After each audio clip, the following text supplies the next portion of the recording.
To all of you who think I needed a writer's room, let me just say this. We do have writer's rooms on some of the other shows now, and there will be other writer's rooms to come, right? But what happened in the past is when I had a writer's room, the first thing that happened when the show's going on air, the ratings tanked. People know my voice, they know how I write. And have you ever thought for 1 minute, just 1 second, that I'm specific in what I'm doing? That I'm telling the stories the way that the audience wants to see it? Don't worry about it. I got this, and that's why the show is #1. Okay, Sistas fans, somebody sent me a link to Media Traffic and the article they posted this morning. BET Sistas creator Tyler Perry says he's not fixing the show because it's not broken. And I'm quoting the article here. As always, I'll leave a link so you can read it in your own time if you would like. But I'm going to go over the whole thing here. BET's hit series Sistas is currently in its 4th season and was renewed for season 5. Also, remember, season 5 got filmed, what was it, sometime in like April? It was a few months ago, I think in April or something. So season 5, already got filmed. Fans have been having some slight concerns with the season and the writing and how long it's taking for the storylines to wrap up. In an interview from last year, Tyler Perry showed no signs of listening to the fans and what they want because the show is still #1 on BET.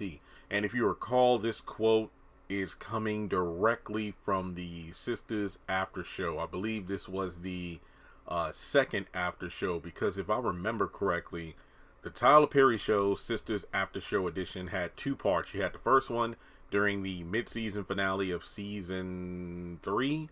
And then I think the second part aired after the finale of season 3. Okay.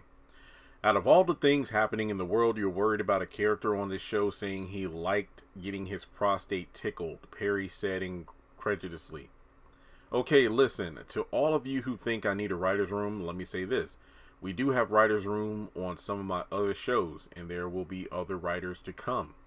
Or other writers' rooms to come. In the past, I had writers' room and the ratings tanked. People know my voice, they know how I write. And have you ever thought for a minute, just 1 second, that I'm specific in what I'm doing, that I am telling the stories that the audience wants to see? Don't worry about it, I got this. That's why the show is #1. Mr. Perry seems to show no signs of hearing the fans out when it comes to the series.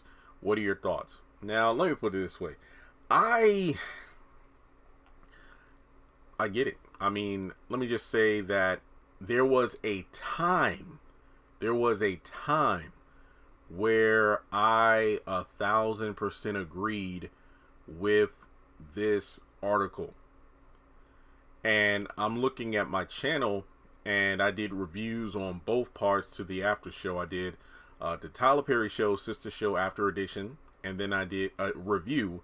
And then 6 months ago, I did the part 2, the Tyler Perry Show, Sistas After Show Edition Part 2 review. And I even had in the headline, or the title, Mess with Tyler and You'll Get Fired, because during the after show, the second part, it really seemed like Tyler was being a bit aggressive in terms of he was doing things the way he wanted to do them. That even when the cast, I believe he was, if I remember correctly, I believe it was Ebony, aka Karen, or Danny. I forgot which one of them specifically, but they were asking, I think it was Ebony, asking for something for her, more for her character to like grow and whatnot. And even Aaron, I remember Aaron, Kevin, he was on stage and said like, hey, at some point, hopefully we'll get to know more about, Aaron and his backstory and whatnot.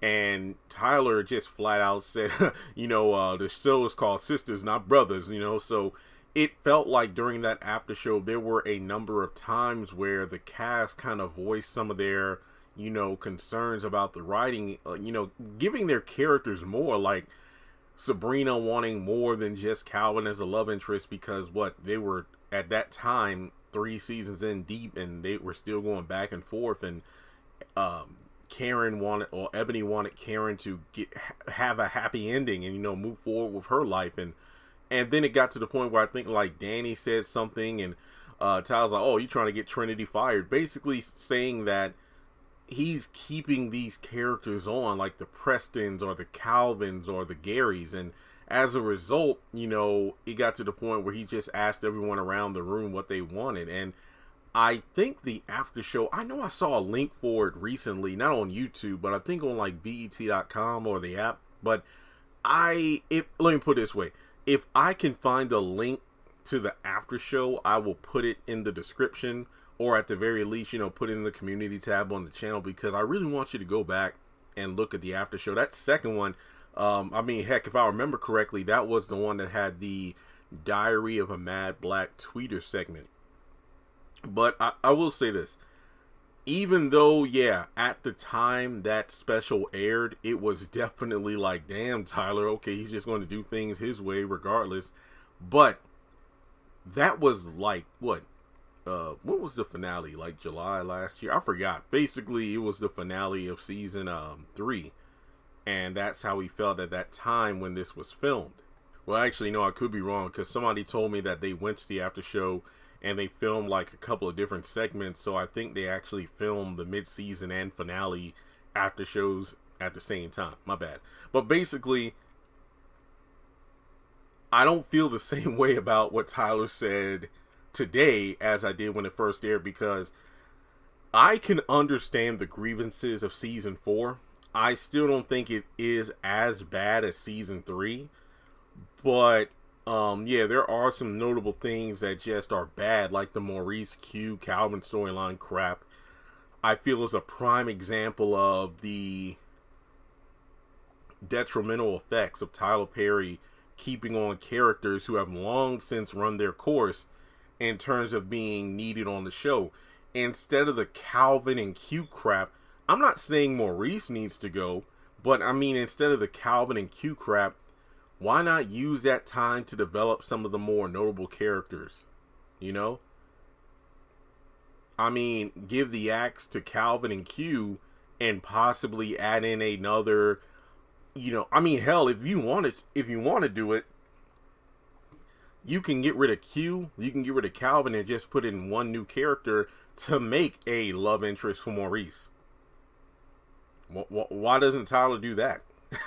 Or in terms of the Danny situation, you got the Logan stuff, but I really only want to focus on the characters that need to go. But let me just get to the point. The reason I say I don't feel like I did last year when I watched the after show is, even though a lot of people are crapping on season 4, and I can see why, I give Tyler Perry credit because he did make some changes in this season. He made some promises during the after show, like, you know what, next season I promise the salon and the bank will have customers, because remember, we were filming in, during a pandemic. So even though that after show made it feel like Tyler wasn't just listening to the fans, he wasn't listening to the fans, but also the cast who work on the show. The moment in the hospital between Karen and Aaron, where Aaron talked a bit about his parents, that kind of goes into what Kevin said he wanted for his character. Not to mention, like I said before, the salon and bank at times have had a lot of customers in there. And I think he joked around about, how the one tweet said, you know what, it's on me that a lot of these women only have like twin beds or something like that. So yeah, I do feel like there are legitimate gripes or grievances from fans versus, just desires they want in terms of, why don't you wrap this storyline up? And I think one of the biggest complaints that I agree with for season 4 is, yes, well, you know what, Tyler, like he said, have you ever thought for a minute, just for 1 second, that I'm specific in what I'm doing? That I'm telling the stories that the audience wants to see? I disagree with that, because in my opinion, I think season 4 has brought about some of the loudest criticisms, not just brought on by fans, but other media outlets that cover the show, whether it be TV Line, BET when they do their own reviews. It's just that the show, despite doing well in ratings, which, at the end of the day, that's what it really boils down to, the show isn't really looked at with the same level of intrigue as it was during, season 2 and to an extent season 3. I mean, even Zatima, which is still beloved, I do feel a lot of people are feeling like I am in terms of, okay, Tyler, at what point are we just going to stop sending like Zach to jail?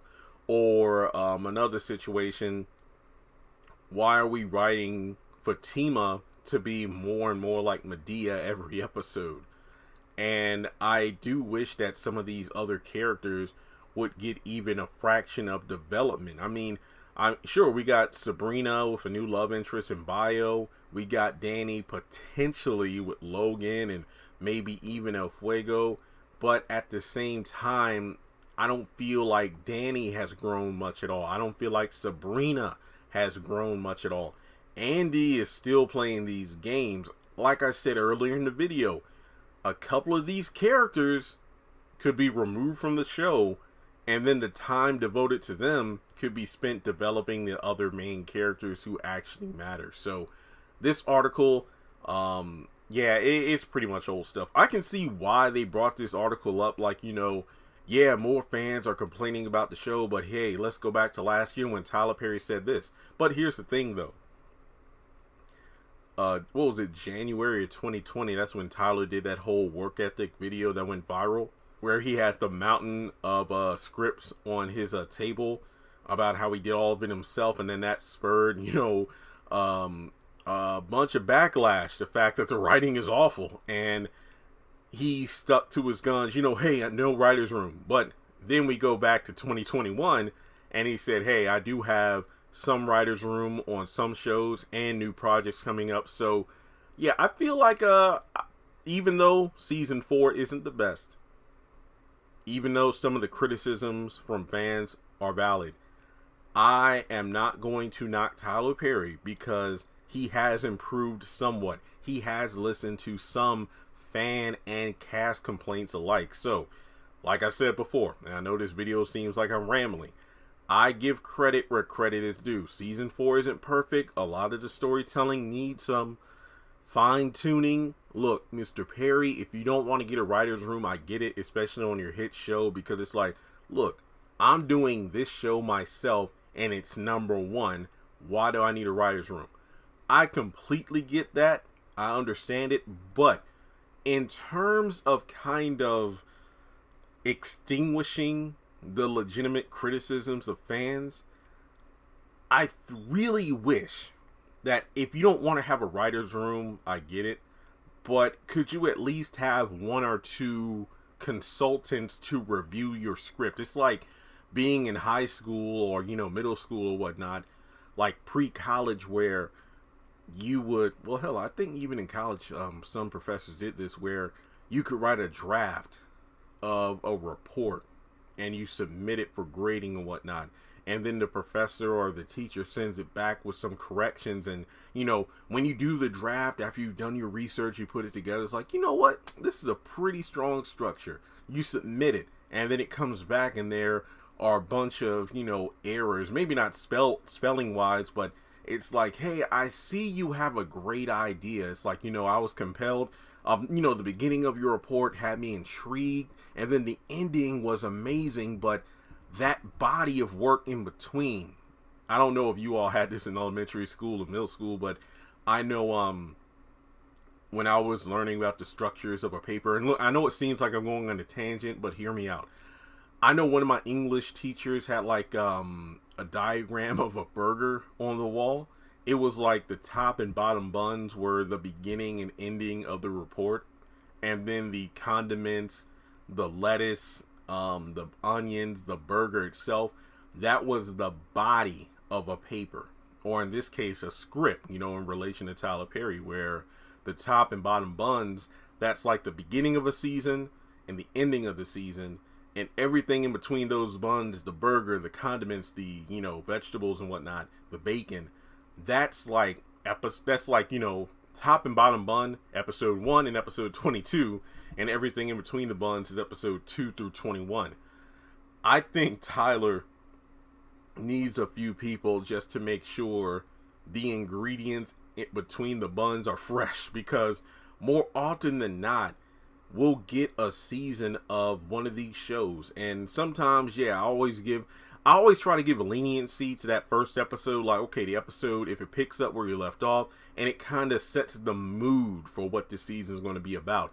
But then when you have a lot of filler, that's an issue. I think with Tyler Perry, it's the cliffhanger syndrome, where you can have 39 minutes of nothing, but then the last couple minutes in that cliffhanger will have you coming back for more. So I really hope that in the future, because season 5 is already filmed and something tells me Tyler still wrote everything himself, that when it comes to storylines, they make sense. Whether it be the Q storyline, the whole child support crap with Zach, which fans have been calling BS on for weeks, and it makes sense why. I just feel like a helping hand, a couple extra hands in the kitchen wouldn't kill it, because I still feel that none of his BET shows are going to have the longevity of any of his TBS or OWN shows, if you ask me. Like, that's just my opinion. So let me know your thoughts in the comment section below. As I said before, I give Tyler some credit for making some changes in season 4, but there are other things that definitely need some fine tuning. So let me know your thoughts in the comment section below, and I'll catch you in the next one.